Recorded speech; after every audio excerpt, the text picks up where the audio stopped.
Tikiuosi visi sveiki, gyvi atvažiavot čia pas mus. Iš tikrųjų labai nuostabu matyti šitiek žmonių, šitiek šviesių švietimo protų vienoje vietoje. Asmeniškai aš prisipažinsiu, niekad nemačiau tiek daug švietimiečių vienoje patalpoje. Įspūdingas vaizdas. Ir visi beje, jūs esat lyderiai, nes jūs atvažiavot čia pas mus. Todėl norėčiau visiems jums projekto lyderių laikas komandos vardu padėkoti, kad radot laiko, galimybės čia pas mus atvažiuoti. Kas po vieną, kas po kelis. Ypač džiaugiamės tais, kurie sugebėjo susiorganizuoti ir netgi autobusiukais iš vienos mokyklos 14 žmonių atvažiavo. Ačiū jiems. Tiesa, labai gaila, kad ne visi galėjo atvažiuoti tie, kas užsiregistravo, bet mes jų lauksime kitą kartą, nes tai nėra paskutinė mūsų konferencija. Ir šiandien, kaip matot, pristatysime jums jau antrą mūsų išverstą ir išleistą knygą. Tai yra Carlo D. Glickmano knyga. Mes su juo, su autorium, vedėm ilgas dėrybas, bet dėl tam tikrų aplinkybių jisai negalėjo atvažiuoti. Tačiau jisai vietoj savęs paskyrė savo kolegę, daktarę Francis Hensley. Paplokime jai.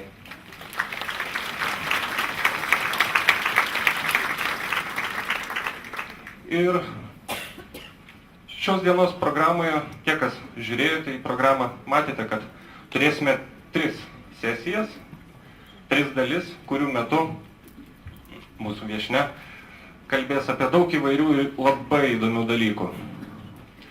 Pirmojoje dalyje kalbėsime kiek apie bendresnius dalykus, tai yra apie pasaulinę patirtį, švietimo padėtį šiame itin sparčiai besikeičiančiame pasaulyje. Ji taip pat mums pateiks pavyzdžių iš tokių šalių kaip be abejo Suomija, Singapūras,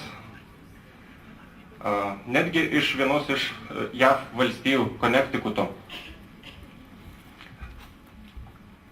Todėl tikiu, kad visi čia esantys pasisemsime tiek, kiek mums reikia, tiek, kiek norime, ir daugelio jūsų akise matau tą norą degantį tobulėti, būti lyderiais. Todėl dar kartą sveikinu čia atvykus ir linkiu puikios, turiningos dienos. O prieš pradedant norėčiau paprašyti visų, gana techninis dalykas, kad netrukdytumėm ir savo, ir viešniai. Jeigu galite, išsijunkite mobiliųjų telefonų garsus. Ačiū.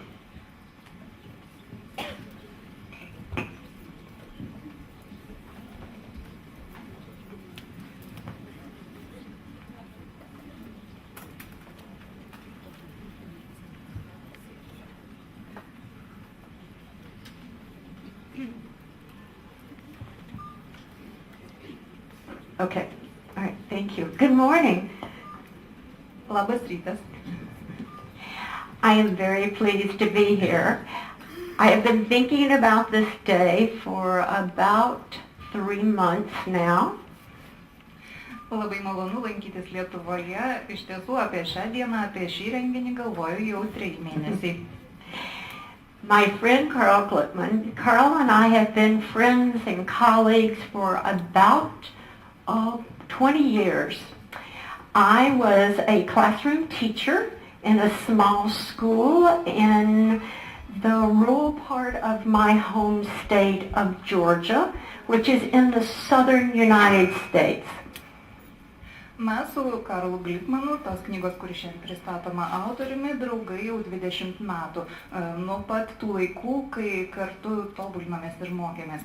Taigi aš dar tuo metu dirbau mokytoja mažoje kaimo mokykloje Džordžijos valstijoje, yra pietinėje Jungtinių Amerikos valstijų dalyje. Carl had come to the University of Georgia as a professor in education. And he was one of the first professors that I had ever heard speak who talked with great pride and respect about schools and about the important roles that teachers play in schools. And I said, this is someone I want to get to know. And when I decided to leave the classroom and go to the university and do my PhD, I said, I want to study with Carl Glickman. And I have been studying with Carl Glickman ever since. Taigi, tuomet, kai dirbau mokytoja, aš sužinojau, jog Karlas Glickmanas pradėjo dirbti Džordžijos universitete švietimo disciplinos dėstytoju. Ir išgirdau, kad jis apie darbą mokykloje, apie mokyklas, apie mokytojų vaidmenį mokykloje kalba su didžiulė pagarba ir pasididžiavimu. Tuomet aš nusprendžiau, kad ir man laikas pasimokyti ir tiesiog apsiginti savo daktaro laipsnį Džordžijos universitete. O nusprendžiau, jog mano dėstytojas ir kuratorius turėtų būti būtent Carlas Glickmanas, kad tai yra tas žmogus, su kuriuo aš turėčiau susipažinti. Nuo to laiko mes kartu mokomės. For many of the years that Carl and I were at the university together, we worked with a network of schools who were interested in improving their practices to become more democratic in the way for both the students in the schools as well as for the adults. Taigi nuo to laiko mes su Karlu ir mokomės ir dirbame kartu ir jau daugelį metų dirbame su mokyklų tinklais, kurie nori tobulėti, kurie siekia mokyklas ir aplinką mokyklose daryti demokratiškesnę tiek mokiniams, tiek ir suaugusiems mokyklų darbuotojams. How did we involve the people who spent the most time with our students, who knew our students the best, and yet were not engaged in the conversations about what we should be teaching those students and how we might go about it? Tuomet mums ir iškilo klausimas, kaipgi į bendrą mokymosi veiklą įtraukti tuos žmonės, kurie daugiausiai laiko praleidžia su mūsų mokiniais, tuos žmonės, kurie mūsų mokinius pažįsta geriausiai, tačiau kažkodėl nenori dalyvauti diskusijose, kurios yra ir skirtos išsiaiškinti, ką reikėtų daryti su mokiniais, kaip juos mokyti. And so, much of the writing, much of the work that Carl and I and other colleagues did in Georgia, we have now done nationally and internationally. And this book that Carl has written, I believe, provides a way for teachers to once again become the center of change within schools. And it is a book for teachers and it's a book for leaders. It is a book about how do we support the ongoing learning and development of the most important people in our schools, and those are the teachers. Didžioji dalis to, ką mes su Karlu kartu nuveikėme Džordžijos valstijoje, vėliau buvo daroma ir nacionaliniu lygiu visoje šalyje, visose Jungtinėse Amerikos valstijose, taip pat ir tarptautiniu lygiu. Ir ši knyga, kuri yra pristatoma šiandien, yra skirta mokytojams, skirta mokyklų lyderiams. Ir joje kalbama apie tai, kad visų pokyčių centras ir ašis yra būtent mokytojas ir lyderis, mokymosi lyderis. Ten toje knygoje kalbama apie tai, kaipgi padėti mokytojams, mokyklų lyderiams nuolatos tobulėti ir mokytis. As was said at the beginning, at the first part of the presentation is about setting this work in a larger context. Kaip jau buvo minėta, pirmojoje konferencijos dalyje mes daugiau kalbėsime apie bendrąjį platųjį kontekstą, kuriame ir vyksta mums rūpimi pokyčiai. The world has changed a great deal, as you well know, perhaps more than anyone else, in the last 20 years. Per pastaruosius 20 metų pasaulis iš esmės pasikeitė, o jūs tą ko gero žinote geriau nei kad žinau aš. Taigi per pastaruosius 20 metų viskas iš esmės pasikeitė.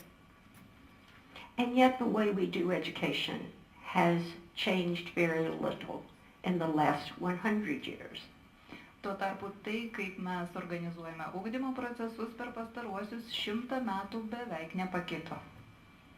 So how might we go about redesigning or reimagining education for the next 100 years? Todėl dabar mums reikia pagalvoti apie tai, o kaipgi ugdymas galėtų atrodyti ateinančių 100 metų ir ką pakeisti, kad jis atrodytų geriau nei dabar. Because we don't know what the future will bring, what we can do in education, so there's not a fixed curriculum or one approach that is going to serve us or our students well in the future. Mes nežinome, kas bus ateityje, todėl negalime manyti, kad vieną kartą pakeistas ugdymo turinys arba koks nors vienas būdas iš tiesų ateityje mūsų mokiniams pasitarnaus visų 100%, kad tai bus tinkamiausia jiems ateityje ir tik tai. So what we can do, though, is to think about reimagining schools as organizations that are continuously learning. Todėl mums reikėtų į mokyklas pradėti žiūrėti kaip į nuolat besimokančias organizacijas. Let's go see a bit about how we might go about that. Dabar ir pakalbėkime apie tai, kaipgi padaryti, kad mokyklos būtų nuolat besimokančios organizacijos. We'll skip the first two. Yep, and we'll go to the next.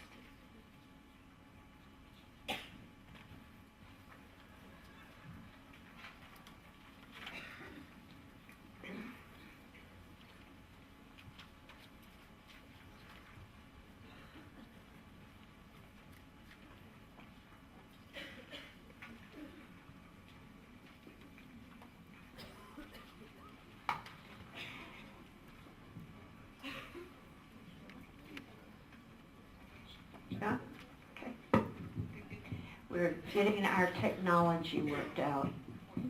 Atsiprašom, mes tik susidėliosim viską į vietas, kad paskui būtų patogu. Unfortunately, I cannot read Lithuanian, so I'm looking at it in English and we're trying to make sure it's coordinated.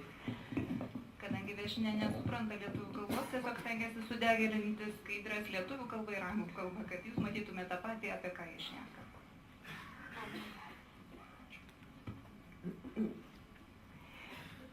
So, the world has changed. The world has changed a great deal. The world has changed in some interesting ways. The nature of work has changed. We work differently than we have ever worked before in our lives. We work on computers now. We talk to one another from the United States to Lithuania via our computer.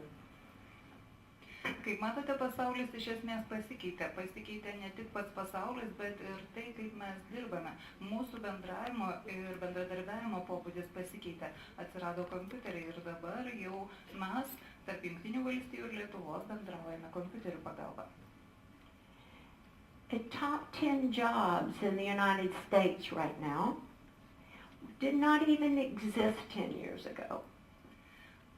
Patys populiariausi 10 darbų ar 10 profesijų Jungtinėse Amerikos valstijose, kurie yra populiariausi ir egzistuoja dabar, prieš 10 metų net neegzistavo.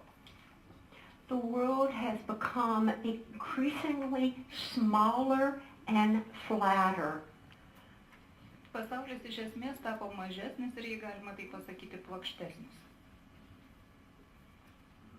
We are closer together and further apart in many ways. Viena vertus mes esame arčiau vieni kitų, tačiau tam tikrą prasme ir labiau nutolę. And knowledge is expanding incredibly, at an incredible rate. I can remember 5 years ago not knowing Wikipedia. Iš tiesų, žinių kiekis pasaulyje kaupėsi neįtikėtinų greičių ir galiu prisipažinti, kad prieš 5 metų net nežinau, kad yra toks dalykas kaip Wikipedija.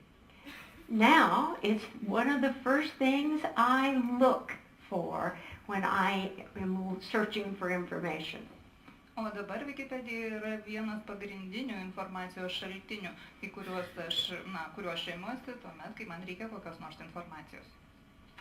And we have all these changes taking place in jobs and in our economies and in the way we do our work, and yet our schools are still designed the way they were at the turn of the 20th century.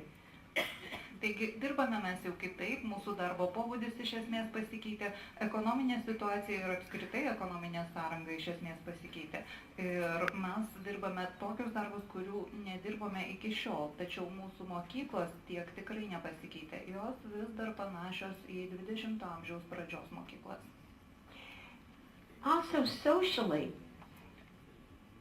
the schools are now asked to take on shifting changes in the demographics of our society, in the way families are now constructed.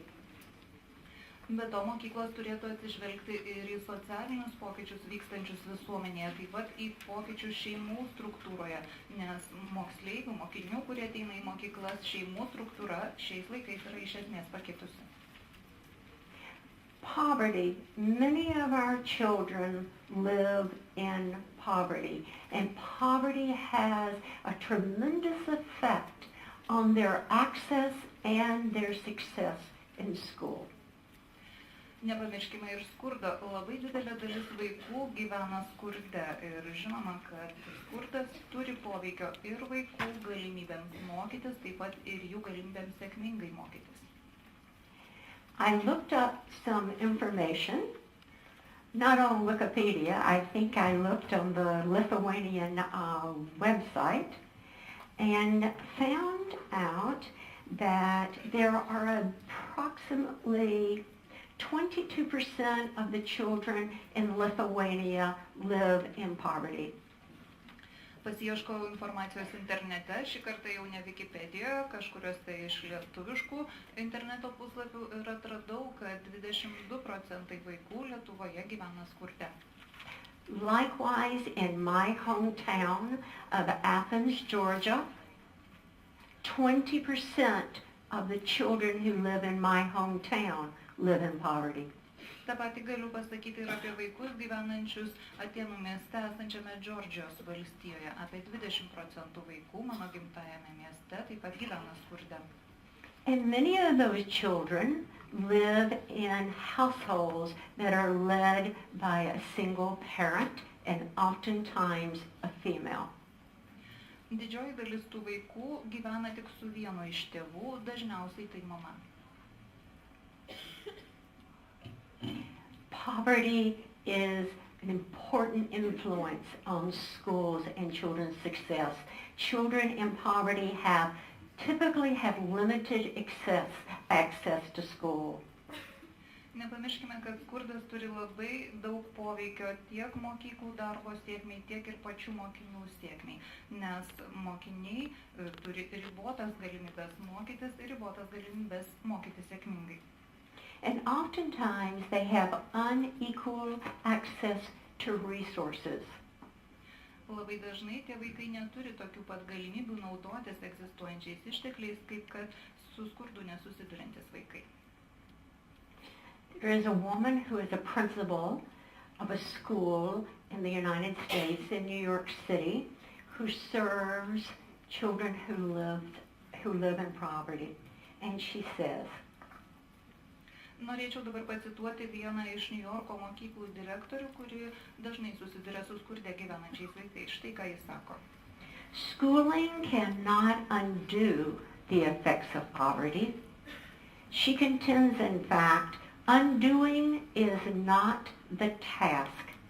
The task of schools is redoing schooling so that it meets the strengths of the children of poverty bring with them. Taigi, mano minėtoji mokyklos direktorė sako, kad mokyklos negali atitaisyti skurdo pasiekmių ir iš esmės mokyklos funkcija ir nėra atitaisinėti skurdo pasiekmes.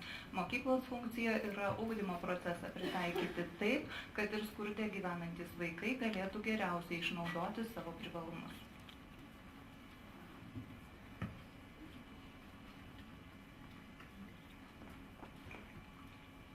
So along with poverty, along with this changing world, there are two other major influences on education right now.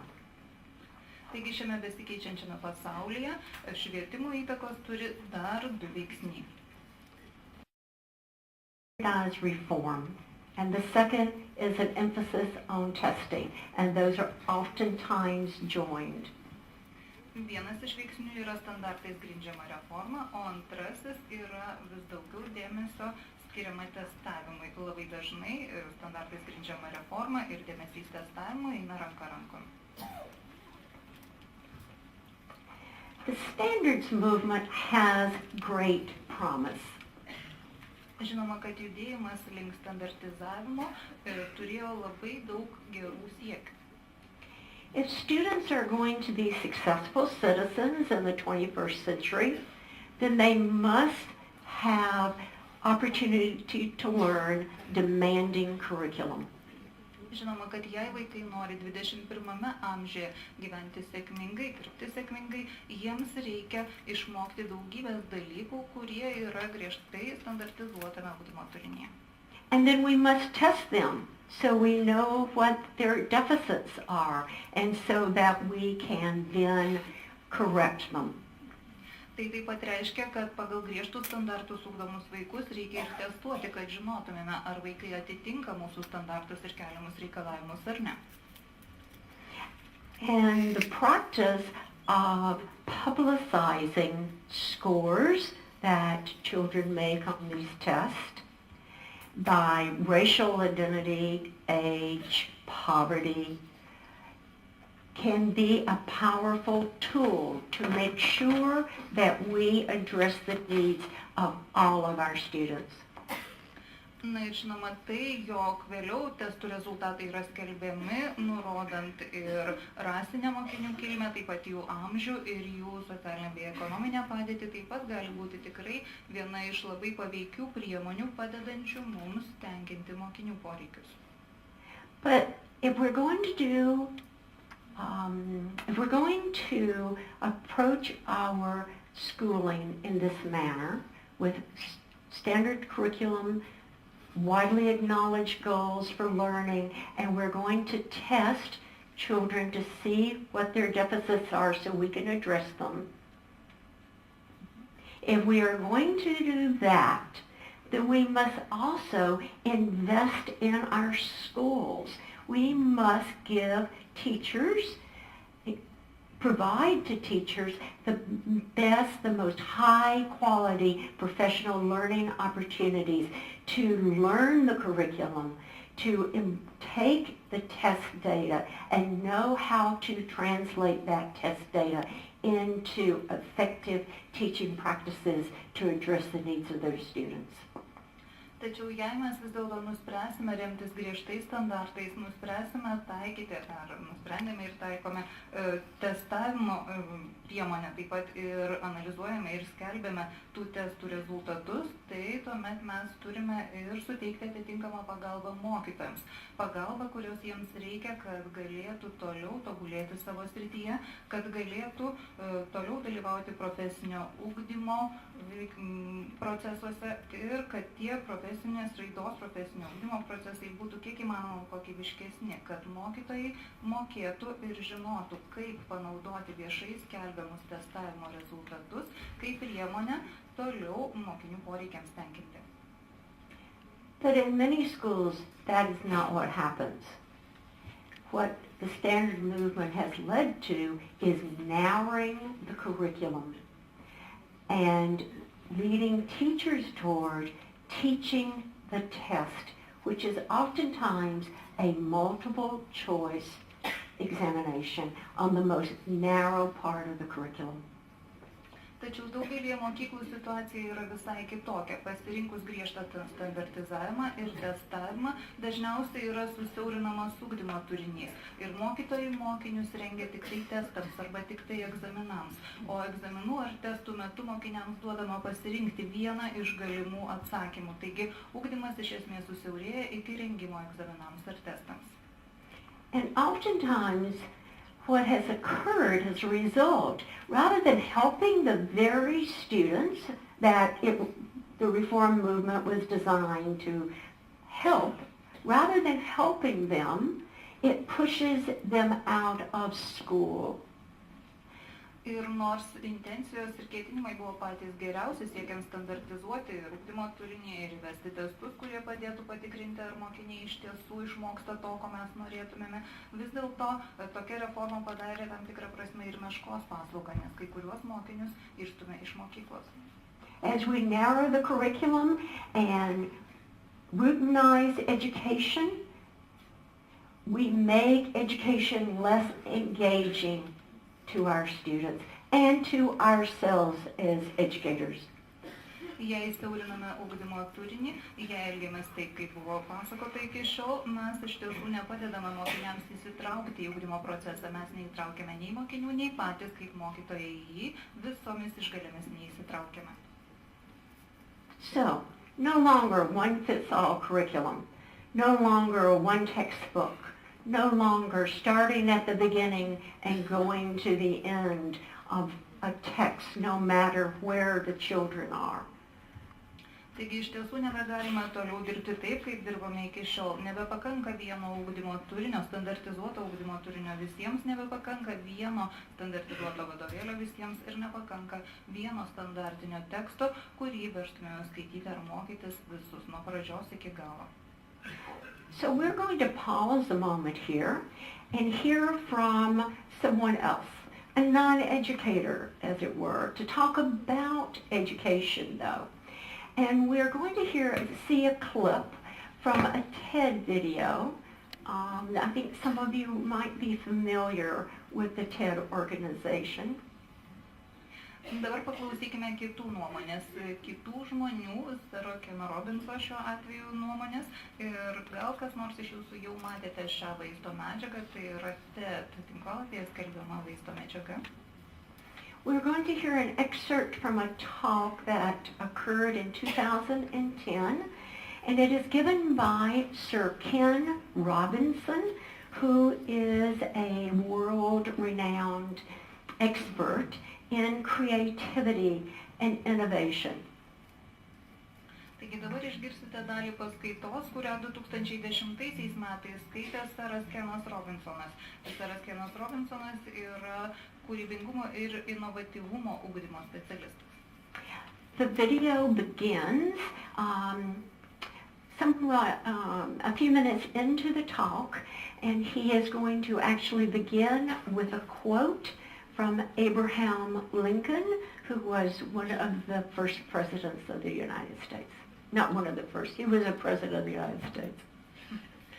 Taigi, matysite pono Sero Keno Robinsono kalbą ir kalbą girdėsite ne nuo pat pradžių, bus praėjau keletas minučių nuo kalbos pradžios ir ta vieta, nuo kurios pradėsime klausyti, prasideda Abrahamo Lincolno, Jungtinių Amerikos valstijų prezidento citata.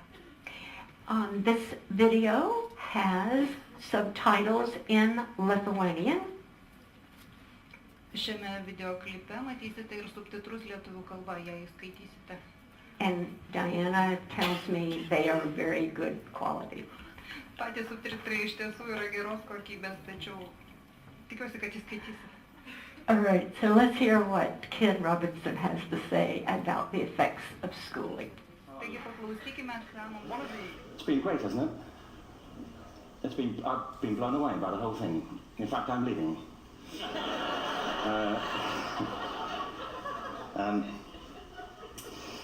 There have been three themes, haven't there, running through the conference, which are relevant to what I want to talk about. One is the extraordinary evidence of human creativity in all of the presentations that we've had and in all the people here. Just the variety of it and the range of it. The second is that it's put us in a place where we have no idea what's going to happen. in terms of the future. No idea how this may play out. I have an interest in education. Actually, what I find is everybody has an interest in education. Don't you? I find this very interesting. If you did it at a dinner party and you say you work in education, actually you're not often at dinner parties, frankly. If you work in education, you're not asked, you know, and you're never asked back, curiously. That's I think it strikes me. But if you are, and you say to somebody, they say, what do you do? And you say you work in education, you can see the blood run from their face. They think, oh my God, you know, why me? It's my one night out all week. But if you ask people about their education, they pin you to the wall. Because it's one of those things that goes deep with people. Am I right? Like religion and money and other things. So I have a big interest in education, and I think we all do. We have a huge vested interest in it, partly because it's education that's meant to take us into this future that we can't grasp. If you think of it, children starting school this year will be retiring in 2065. Nobody has a clue, despite all the expertise that's been on parade for the past 4 days, what the world will look like in 5 years' time. And yet we're meant to be educating them for it. So the unpredictability, I think, is extraordinary. And the third part of this is that we've all agreed, nonetheless, on the really extraordinary capacities that children have, their capacities for innovation. I mean, Serena last night was a marvel, wasn't she? Just seeing what she could do. And she's exceptional, but I think she's not, so to speak, exceptional in the whole of childhood. What you have there is a person of extraordinary dedication who found a talent. And my contention is all kids have tremendous talents, and we squander them pretty ruthlessly. So I want to talk about education, and I want to talk about creativity. My contention is that creativity now is as important in education as literacy, and we should treat it with the same status. Thank you.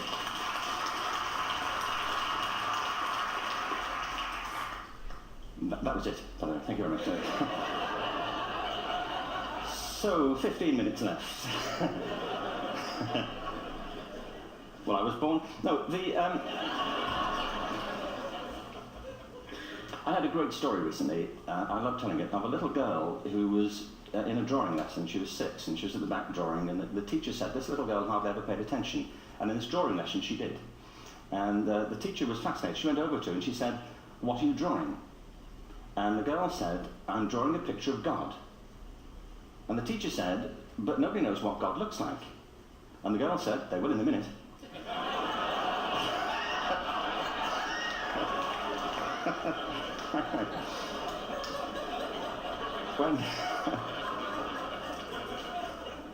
When my son was 4 in England, actually he was 4 everywhere, to be honest. I mean, we're being strict about it. Wherever he went, he was 4 that year. But he was in the Nativity play. Do you remember the story? No, it's big. It's a big story. Mel Gibson did the sequel. You may have seen it. I don't know. It was Nativity 2. But James got the part of Joseph, which we were thrilled about. We consider this to be one of the lead parts. We had the place crammed full of agents and T-shirts, you know. James Robinson is Joseph. He didn't have to speak, but you know the bit where the 3 kings come in? They come in bearing gifts, and they bring gold, frankincense, and myrrh. This really happened. We were sitting there, and they, I think, just went out of sequence. Because we talked to the little boy afterwards and said, you know, are you okay with that? And they said, yeah, why was that wrong? They just switched, I think that was it. Anyway, the 3 boys came in, little 4-year-olds with tea towels on their heads, and they put these boxes down, and the first boy said, I bring you gold. And the second boy said, I bring you myrrh. And the third boy said, Frank sent this.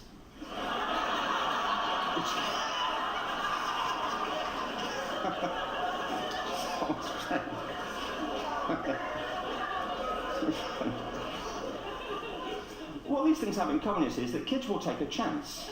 You know, if they don't know, they'll have a go. Am I right? They're not frightened of being wrong. Now, I don't mean to say that being wrong is the same thing as being creative. What we do know is, if you're not prepared to be wrong, you'll never come up with anything original. If you're not prepared to be wrong. And by the time they get to be adults, most kids have lost that capacity. They have become frightened of being wrong. And we run our companies this, by the way. We stigmatise mistakes. And we're now running national education systems where mistakes are the worst thing you can make. And the result is that we are educating people out of their creative capacities. Picasso once said this. He said that all children are born artists. The problem is to remain an artist as we grow up. I believe this passionately, that we don't grow into creativity, we grow out of it. Or rather, we get educated out of it. So why is this? I lived in Stratford-on-Avon until about 5 years ago. In fact, we moved from Stratford to Los Angeles. So you can imagine what a seamless transition, this was from LA. Actually, we lived in a place called Snitterfield, just outside Stratford, which is where Shakespeare's father was born. Are you struck by a new thought? I was. You don't think of Shakespeare having a father, do you? Do you? Because you don't think of Shakespeare being a child. Do you? Shakespeare being 7. I never thought of it. I mean, he was 7 at some point. He was in somebody's English class, wasn't he?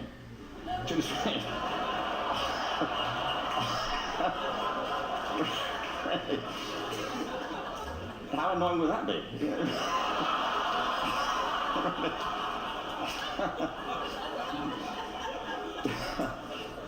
Must try harder. Being sent to bed by his dad, go to Shakespeare, go to bed now, to William Shakespeare, and put the pencil down, and stop speaking like that. It's confusing everybody.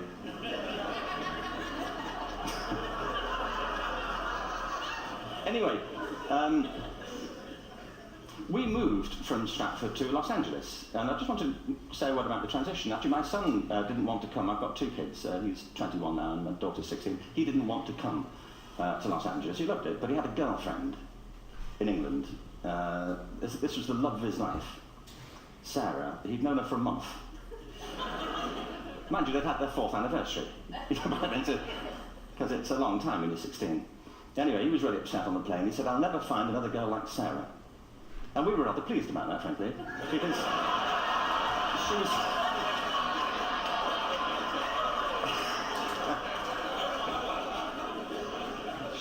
she was the main reason we were leaving the country.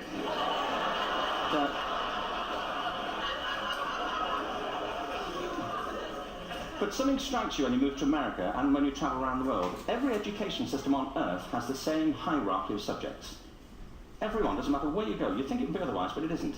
At the top are mathematics and languages, then the humanities, and the bottom are the arts, everywhere on Earth. And in pretty much every system too, there's a hierarchy within the arts. Art and music are normally given a higher status in schools than drama and dance. There isn't an education system on the planet that teaches dance every day to children the way we teach them mathematics. Why? Why not? I think this is rather important. I think maths is very important, but so is dance. Children dance all the time if they're allowed to. We all do. We all have bodies, don't we? Did I miss a meeting? I think... Truthfully, what happens is, as children grow up, we start to educate them progressively from the waist up. And then we focus on their heads, and slightly to one side. If you were to visit education as an alien and say, what's it for, public education, I think you'd have to conclude, if you look at the output, who really succeeds by this, who does everything they should, who gets all the brownie points, who are the winners. I think you'd have to conclude the whole purpose of public education throughout the world is to produce university professors. Isn't it? They're the people who come out the top. And I used to be one. So there. But, and I like university professors, but we shouldn't hold them up as the high watermark of all human achievement. They're just a form of life. Another form of life. But they're rather curious, and I say this out of affection for them. There's something curious about professors. In my experience, not all of them, but typically, they live in their heads. They live up there, and slightly to one side. They're disembodied, in a kind of literal way. They look upon their body as a form of transport for their heads. It's... Don't they? It's a way of getting their head to meetings.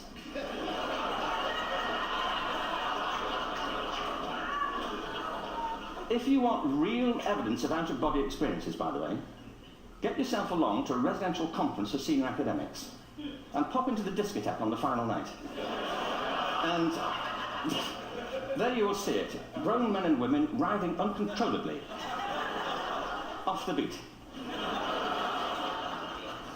Waiting to end so they can go home and write a paper about it. Now, our education system is predicated on the idea of academic ability. And there's a reason. The whole system was invented around the world. There were no public systems of education really before the 19th century. They all came into being to meet the needs of industrialism. So the hierarchy is rooted on two ideas. Number one, that the most useful subjects for work are at the top. So you were probably steered benignly away from things at school when you were a kid, things you liked, on the grounds you would never get a job doing that. Is that right? Don't do music, you're not going to be a musician. Don't do art, you won't be an artist. Benign advice. Now, profoundly mistaken. The whole world is engulfed in a revolution. And the second is academic ability, which has really come to dominate our view of intelligence because the universities designed the system in their image. If you think of it, the whole system of public education around the world is a protracted process of university entrance. And the consequence is that many highly talented, brilliant, creative people think they're not. Because the thing they were good at school wasn't valued or was actually stigmatized. And I think we can't afford to go on that way. In the next 30 years, according to UNESCO, more people worldwide will be graduating through education than since the beginning of history. More people. And it's the combination of all the things we've talked about, technology and its transformation effect on work, and demography and the huge explosion in population. Suddenly, degrees aren't worth anything. Isn't that true? When I was a student, if you had a degree, you had a job. If you didn't have a job, it's because you didn't want one. And I didn't want one, frankly, so... but now, kids with degrees are often heading home to carry on playing video games. Because you need an MA, where the previous job required a BA, and now you need a PhD for the other. It's a process of academic inflation, and it indicates the whole structure of education is shifting beneath our feet. We need to radically rethink our view of intelligence. We know three things about intelligence. One, it's diverse. We think about the world in all the ways that we experience it. We think visually, we think in sound, we think kinesthetically, we think in abstract terms, we think in movement. Secondly, intelligence is dynamic. If you look at the interactions of a human brain, as we heard yesterday from a number of presentations, intelligence is wonderfully interactive. The brain isn't divided into compartments. In fact, creativity, which I define as the process of having original ideas that have value, more often than not, comes about through the interaction of different disciplinary ways of seeing things. The brain is intensely, by the way, there's a shaft of nerves that joins the two halves of the brain called the corpus callosum. It's thicker in women. Following on from Helen yesterday, I think this is probably why women are better at multitasking. Because you are, aren't you? There's a raft of research, but I know it from my personal life. If my wife is cooking a meal at home, which is not often, thankfully, but you know, she's doing... No, she's good at some things. But if she's cooking, you know, she's dealing with people on the phone, she's talking to the kids, she's painting the ceiling, you know, she's doing open heart surgery over here. If I'm cooking, the door is shut, the kids are out, the phone's on the hook. If she comes in, I get annoyed. I say, Terry, please, I'm trying to fry an egg in here. You know, really.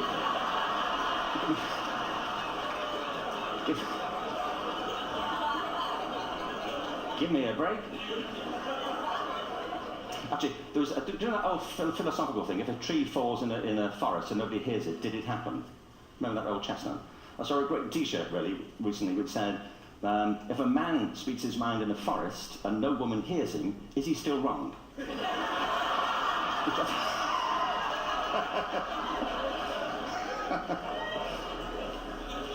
And the third thing about intelligence is it's distinct. I'm doing a new book at the moment called Epiphany, which is based on a series of interviews with people about how they discovered their talent. I'm fascinated about how people got to be there. It's really prompted by a conversation I had with a wonderful woman who most people have never heard of. She's called Gillian Lynn. Have you heard of her? Some have. She's a choreographer and everybody knows her work. She did Cats and Phantom of the Opera. She's wonderful. I used to be on the board of the Royal Ballet in England, as you can see. And anyway, Gillian and I had lunch one day. I said, how'd you get to be a dancer? And she said it was interesting. When she was at the school, she was really hopeless. And the school in the 30s wrote to her parents and said, we think Gillian has a learning disorder. You couldn't concentrate, she was fidgeting. I think now they'd say she had ADHD. Wouldn't you? But this was the 1930s and ADHD hadn't been invented, you know, at this point, so it wasn't an available condition. You know, people People weren't aware they could have that. Anyway, she went to see this specialist. So this oak panel room, and she was there with her mother, and she was led and sat on this chair at the end, and she sat on her hands for 20 minutes while this man talked to her mother about all the problems Gillian was having at school. And at the end of it, because she was disturbing people, her homework was always late and so on, little kid of 8, in the end, the doctor went and sat next to Gillian and said, Gillian, I've listened to all these things that your mother's told me. I need to speak to her privately. So he said, wait here, we'll be back. We won't be very long. And they went and left her. But as they went out of the room, he turned on the radio that was sitting on his desk. And when they got out of the room, he said to her mother, just stand and watch her. And the minute they left the room, she said she was on her feet, moving to the music. And they watched for a few minutes, and he turned to her mother, and he said, you know, Mrs. Lynn, Gillian isn't sick. She's a dancer.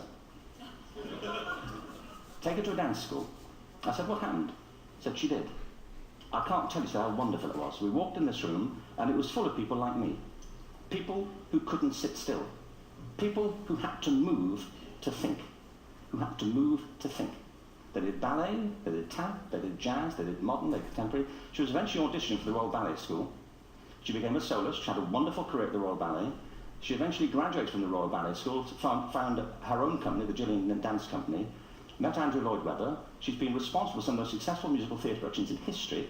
She's given pleasure to millions, and she's a multi-millionaire. Somebody else might have put her on medication and told her to calm down.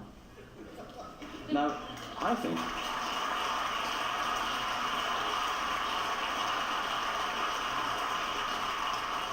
What I think it comes to is this. Al Gore spoke the other night about ecology and the revolution that was triggered by Rachel Carson. I believe our only hope for the future is to adopt a new conception of human ecology, one in which we start to reconstitute our conception of the richness of human capacity. Our education system has mined our minds in the way that we strip mine the earth for a particular commodity, and for the future it won't serve us. We have to rethink the fundamental principles on which we're educating our children. There was a wonderful quote by Jonas Salk who said, if all the insects were to disappear from the earth, within 50 years all life on earth would end. If all human beings disappeared from the earth, within 50 years all forms of life would flourish. And he's right. What TED celebrates is the gift of the human imagination. We have to be careful now that we use this gift wisely and that we avert some of the scenarios that we've talked about. And the only way we'll do it is by seeing our creative capacities for the richness they are and seeing our children for the hope that they are.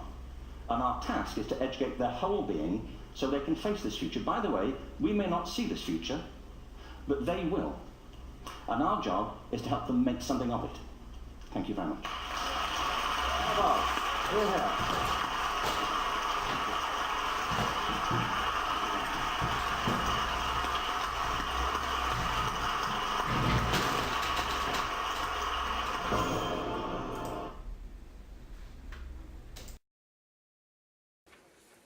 Welcome back. One of the things that I have found really challenging is that I see many of you in the hallways or in the restroom or at lunch, and I want to talk with you about your school and your students and what you're doing and what you're thinking, and I do not speak Lithuanian. So I really regret that we can't have opportunities for that kind of conversation, but I hope, I'll stop, sorry. Smagu matyti jūs sugrįžusius po pietų ir tik norėčiau pasakyti, kad man labai gaila, kad negaliu kalbėti lietuviškai ir susikalbėti su jumis pertraukos metu ar pietų metu, nes iš tiesų labai norisi prie kiekvieno iš jūsų prieiti ir paklausti, o kaip jums sekasi jūsų mokyklai, kaip jums sekasi dirbti, bet dėl kalbos barjero to padaryti negaliu, taigi labai gaila. But I am going to give you an opportunity to talk to one another this afternoon and then to ask you if you will share some of your conversation with all of us so that we will all have an opportunity to take a look inside of schools here in Lithuania. And what are you thinking, and how are you considering your roles as a teacher, as a leader, as a parent, and as an educator of young people?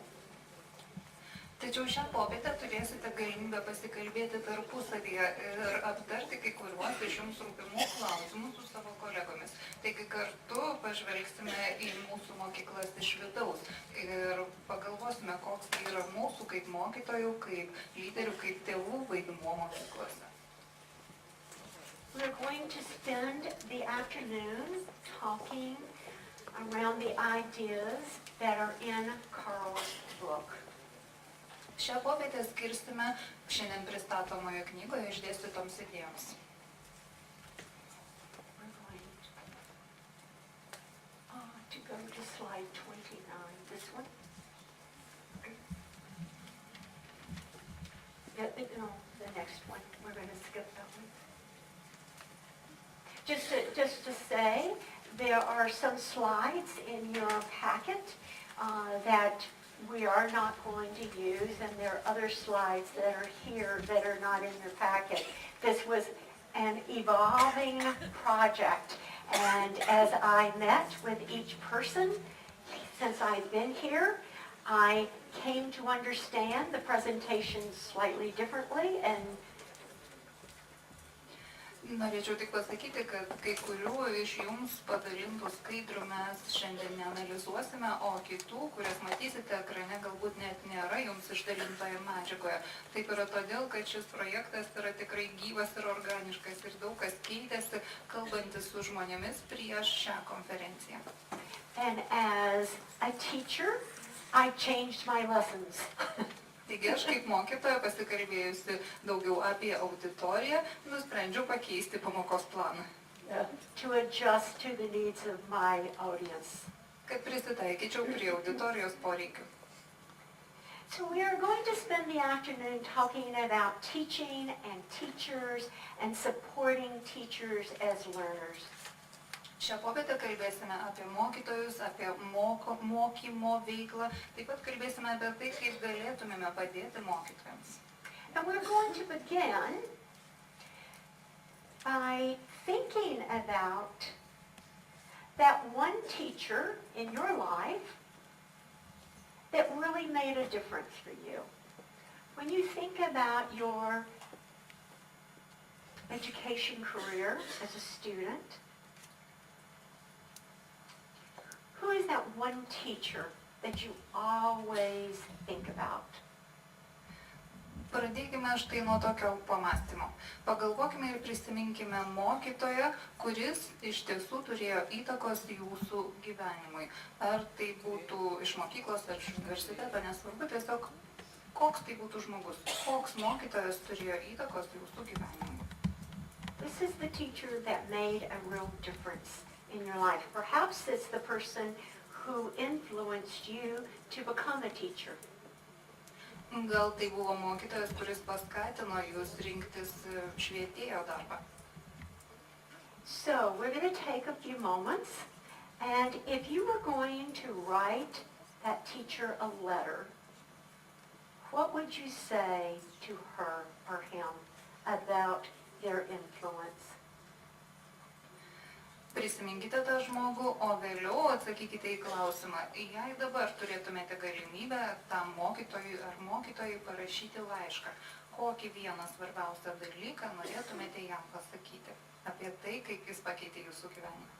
So we're going to have a moment to think, to write perhaps, and then in a few moments I'll ask you to turn to someone, and the two of you can share about the teacher in your lives that made a difference. Turėsite keletą minučių pagalvoti ir prisiminti, o vėliau paprašysiu su kaimynu sėdinčiu šalia pasidalinti savo mintimis apie mokytoją ir tai, ką jam pasakytumėte. All right, so who is she? Who is he? What did he teach? Taigi pradėkime galvoti, kas tai per mokytojas ar mokytoja, kokio dalyko. And what did you learn? Ir ko jūs išmokote iš to mokytojo?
Don't get time in our lives to tell stories to one another about our school experience doing.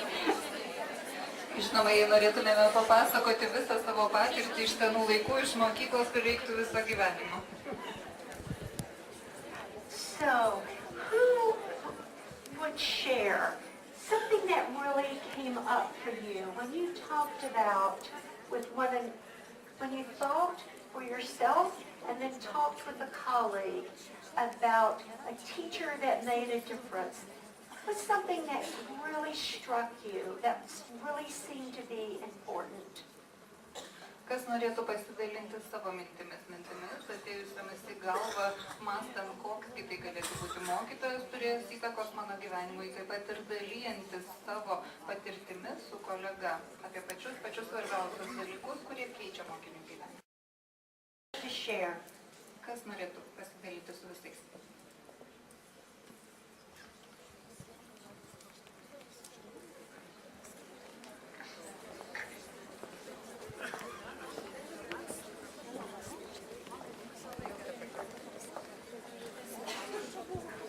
Aš pirmiausia pagalvojau apie patį geriausią mokytoją, kurį prisiminiau, bet po to man šovė į galvą mintis, kad aš turėjau labai blogą mokytoją. Ir vis tik tai jai norėčiau padėkoti, nes jinai man davė laisvę. Ir aš, būdama 10-okė, vedžiau pamokas 11-okam. Jinai davė laisvę man pasirodyti, rasti, atrasti. Ir aš supratau, kad vis tik tai ir tie gerieji mokytojai suteikia laisvės augti. Ir tai, ko gero, yra pats svarbiausias dalykas.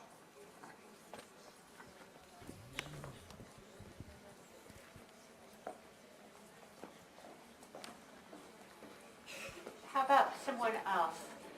Kas dar turėtų ką pasakyti?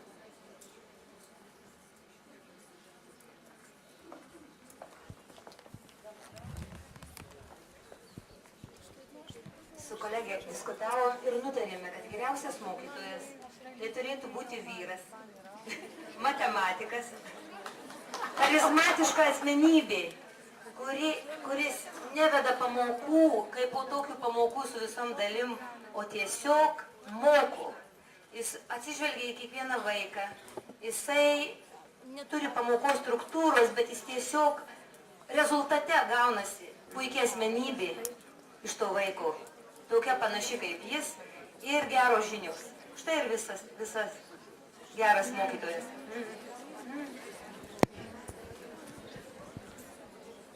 Anyone else?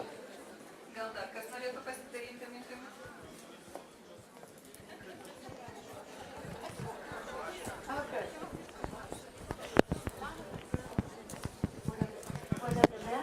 Sveiki, norėčiau paantrinti kolegijai, kuri sakė, aš labiausiai dėkingas esu savo matematikos mokytojams. Vienai pradinių klasių mokytojai, o kitam direktoriui. Matematikos mokytojui, kuris netrūkdė man ugdytis, nevaržė mano laisvės ir suprato, kad galbūt aš tad jam nebūtinai reikalinga sistema. Šiandien savo visuomenėje, šiandien aš džiaugiuosi tuo, ką darau ir aš dėkingas už tai tiems mokytojams, kurie nespaudė manęs į rėmus, nesakė, tu turi tą ir tą.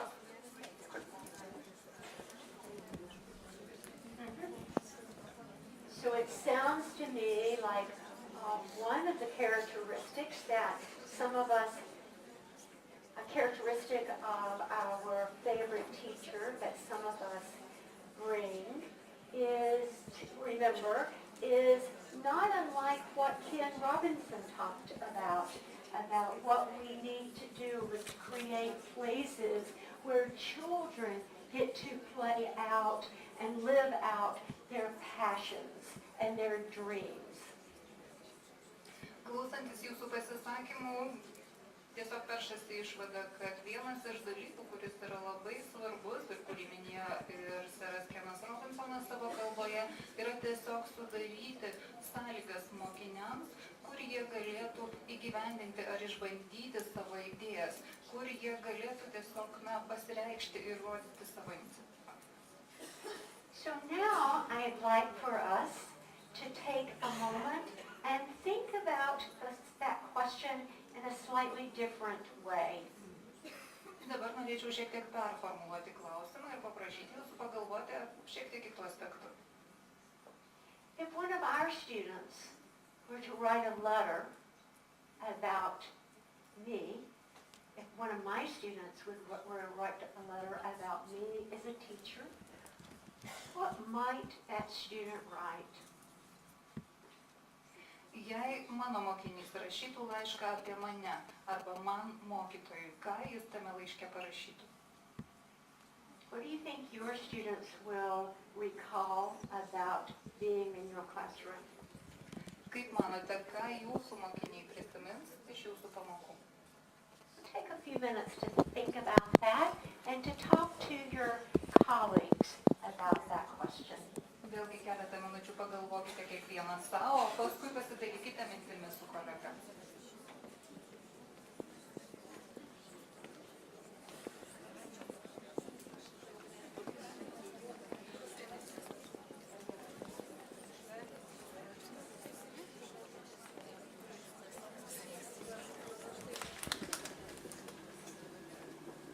So that is our challenge, and that is our responsibility.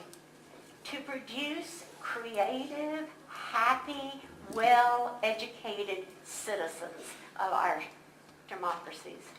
Kaip matote, viena iš mums tenkančių užduočių ir viena iš problemų yra rasti būdą, kaip parengti kūrybingus ir naujoves gebančius diegti sprendimus, gebančius priimti žmonės.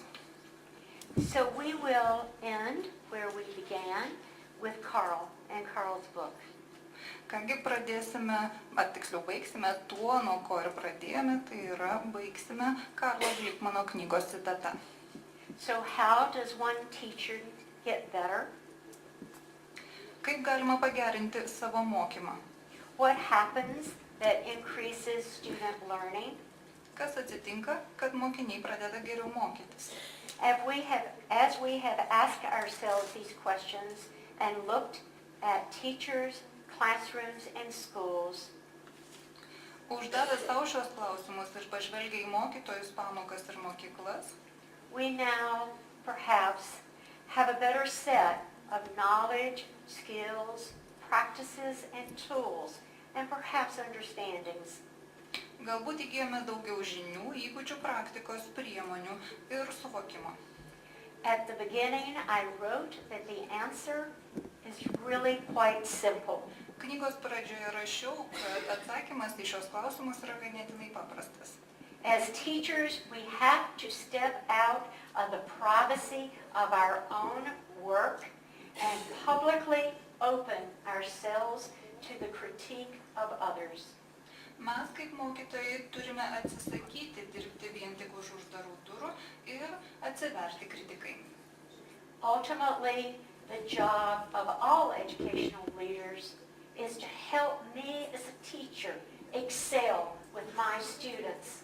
So in turn, I can become a source of assistance to other colleagues in achieving the dreams of our school and our profession. Galų gale juk visų švietimo lyderių darbas yra padėti mokytojams pasiekti puikių rezultatų dirbant su savo mokiniais, kad jie savo ruožtu galėtų pagelbėti kitiems kolegoms įgyvendinti mokyklos ir profesijos viziją. To challenge students to achieve a valued life beyond what anyone could ever imagine is why we teach. Mes mokome tam, kad galėtumėme dirbti su mokiniais taip, kad jie sugebėtų pasiekti tokios gyvenimo kokybės, kokią sunku net įsivaizduoti. And it is why schools truly exist. Būtent dėl to ir egzistuoja mokyklos. Leadership for the improvement of classroom teaching and learning is the essential force for making our dreams come true. Lyderystė, tobulinant mokymą ir mokymąsi pamokoje, yra pagrindinis veiksnys padedantis mums įgyvendinti savo svajones. And I thank you.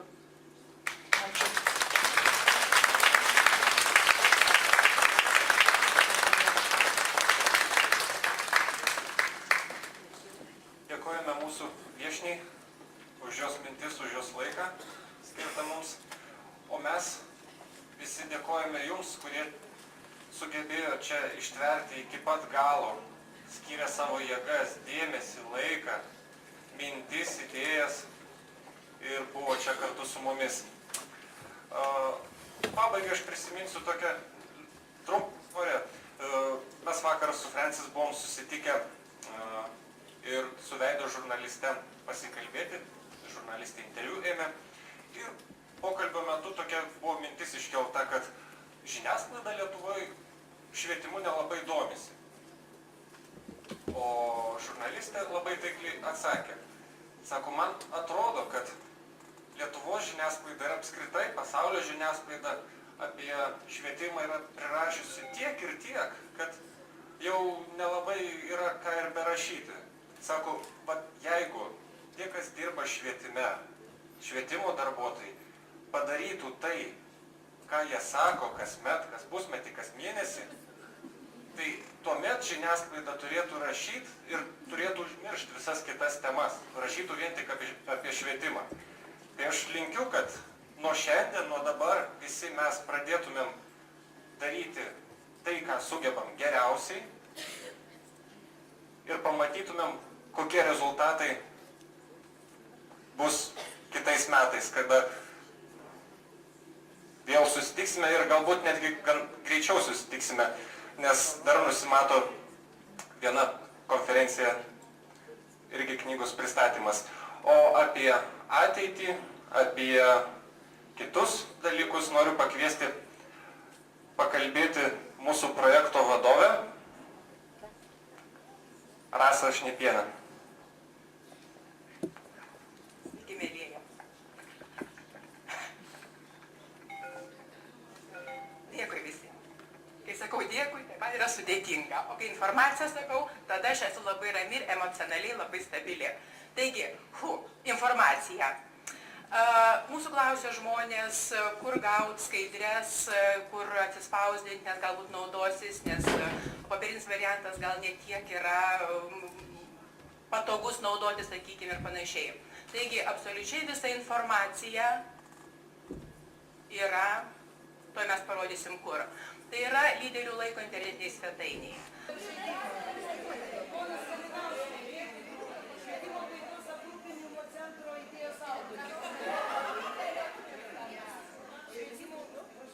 Tai fotografuok. Ne, negali vieną.